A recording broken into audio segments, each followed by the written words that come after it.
నమస్తే. So liquor స్కామ్లో కీలక నిందితుడుగా భావిస్తున్న కసిరెడ్డి రాజశేఖర్ రెడ్డికి దారులన్నీ మూసుకుపోయాయంటారా? మరి మంగళవారం విచారణ హాజరు వెనుక కారణాలేంటో, ఏం జరుగుతుందో తెలుసుకుందాం.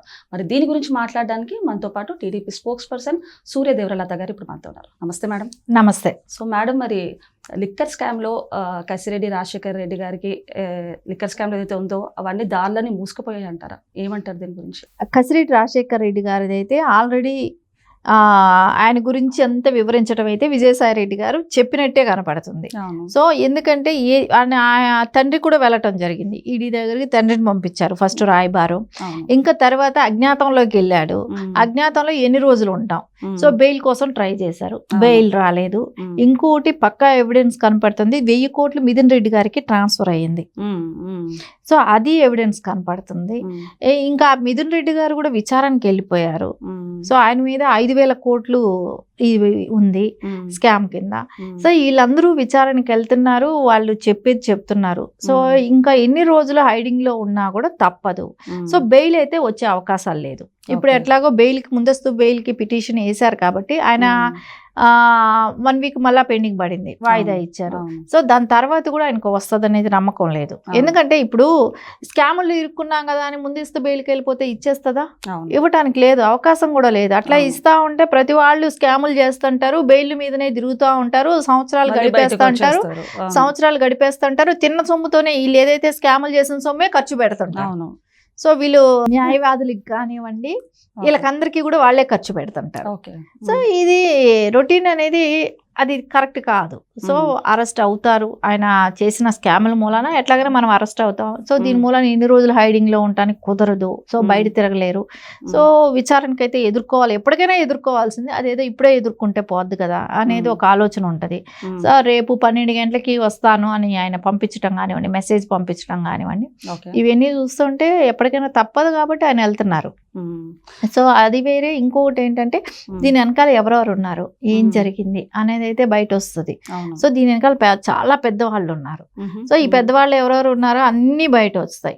సో దానిలో మెయిన్ అంటే ఎవరైతే జగన్మోహన్ రెడ్డి గారి కోటరీ ఏదైతే ఉందో, ఈవెన్ జగన్మోహన్ రెడ్డి గారైనా సరే, ఆ కోటరీకి సంబంధించిన వాళ్ళైనా సరే, వీళ్ళందరూ బయట వచ్చే అవకాశం ఉంది రేపు పొద్దున. ఈయన ఎందుకంటే ఇప్పుడు ఈయన తిన్న ఇన్ని లక్షల కోట్లకి ఆధారాలు పక్కా చూపెట్టాలి, ఎవరెవరి మీద ట్రాన్స్ఫర్ అయింది, ఎక్కడెక్కడికి వెళ్ళింది. ఎందుకంటే మనం చూస్తే 5 సంవత్సరాల వరకు కూడా ట్యాక్స్ లేదు. లిక్కర్కి అయితే అసలు గవర్నమెంట్ ట్యాక్స్ పే చేయలేదు. సో ఆ ట్యాక్స్లు పే చేసింది 600 కోట్లే అని అంటున్నారు.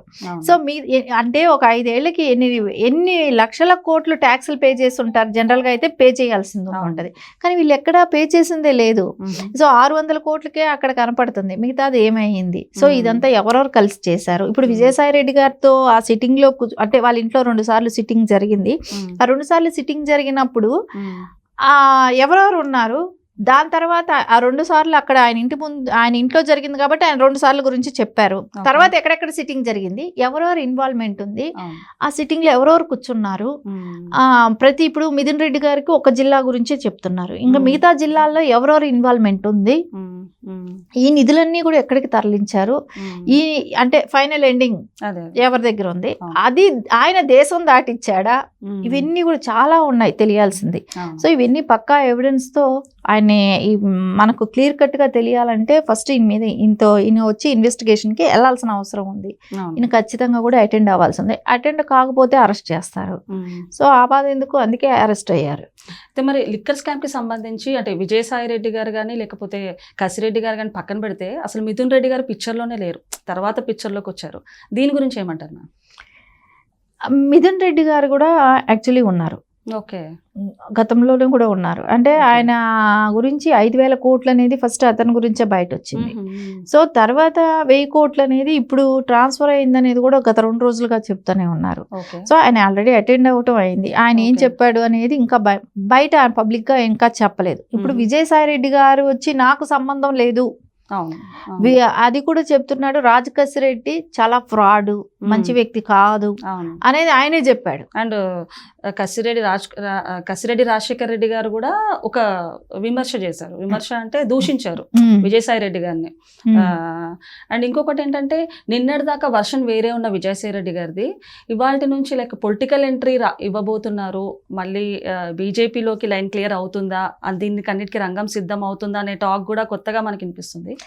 అంటే విజయసాయి రెడ్డి గారు ఆయన గతంలో మనకు తెలిసిందే, ఆయన అవకాశాలు రాజకీయ పరంగా ఉంటది. ఎందుకంటే గతంలో రాజకీయాల్లో ఉన్నాడు. ఇప్పుడు ఈ రోజున కసిరెడ్డి గారి గురించి చెప్తున్నారు అంటేనే ఆయనకి ఏదో ఒక చోట ఎక్కడో ఒక చోట అంటే రాజకీయాల్లో రావటం అనేది ఆయన ప్లాన్ చేసుకునే ఉండుంటారు.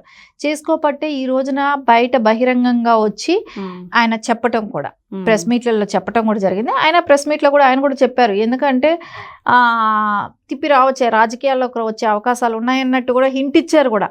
సో దాని మూలన అది పెద్ద తప్పు పట్టాల్సిన అవసరం లేదు. ఆయన రైతుగా ఉంటాడన్నప్పుడే జనాలు ఆశ్చర్యపోయారేమో కానీ ఇప్పుడు తిప్పి ఆయన పొలిటికల్ గా వస్తాను అని అన్నప్పుడు ఎవరు పెద్ద దాని గురించి అంత ఆశ్చర్యపోవాల్సింది కూడా ఏం లేదు. ఆయన నేచర్ అదే అనేది ముందే గెస్ట్ చేశారు అందరూ. ఓకే. సో ఆయన ఇప్పుడు నేను ఇన్ని సంవత్సరాలు ఇదిగా ఉండి రాజకీయ నాయకుడుగా ఉండి రాజకీయాల్లో అనుభవం ఉండి ఒక పార్టీకే ఏటూగా ఉండి అట్లాంటప్పుడు ఆయన నేను రాజకీయ సన్యాసం తీసుకొని నేను రైతుగా ఉంటాను అని ఎలా అనుకుంటాం? కానీ నిన్నటి వరకు అయితే వేరేలా మాట్లాడారు కదా, అసలు ఎంట్రీ గురించే మాట్లాడలేదు. ఇవాళ మాత్రం ఎంట్రీ ఇస్తున్నట్టు బీజేపీలోకి ఎంటర్ అవుతున్నట్టు అయితే ఒక టాక్ అయితే వినిపించింది. టోటల్గా డిఫరెంట్ వర్షన్ తెలుస్తుంది నిన్నటికి ఇవాళకి. అంటే ఆయన ప్రతి విషయం కూడా ఇక్కడ చెప్తూనే ఉన్నాడు ఫస్ట్ నుంచి కూడా. అంటే కసిరెడ్డి గారి గురించే కావచ్చు, అవినాష్ గారి గురించే కావచ్చు, మిథున్ రెడ్డి గారి గురించి నాకు తెలియదు అనటం కానివ్వండి. ఇప్పుడు ఖచ్చితంగా ఇంకొక విషయం కూడా, మిథున్ రెడ్డి గారు కూడా మారిపోవచ్చు. ఏ పార్టీ అయితే ఇప్పుడు చెప్తున్నారు అదే పార్టీకి ఆయన కూడా విజయసాయి రెడ్డి గారిని అనుకోవచ్చా, లేకపోతే కసిరెడ్డి రాజశేఖర రెడ్డి గారిని అనుకోవచ్చు? అంటే లిక్కర్ కేసులో అయితే ఎక్కువ భాగం ఆయనకి సంబంధం లేదనేగా చెప్తున్నారు విజయసాయి రెడ్డి గారికి. నాకు సంబంధం లేదనే చెప్తున్నారు. ఆయన ముందు జరిగిన విషయాల గురించి ఆయన చెప్పడానికి వచ్చాను, నాకు దాంతో సంబంధం లేదు అని చెప్తున్నారు. అది సంబంధం లేదనేది ఆయన చెప్తున్నాడు. సో ఇప్పుడు విచారించాల్సిన వ్యక్తి ఎవరినైతే ఆయనకి రాజకసిరెడ్డి గారిని విచారించాలి కాబట్టి ఆయన వర్షన్ ఏం చెప్తారు అనేది ఉంటది.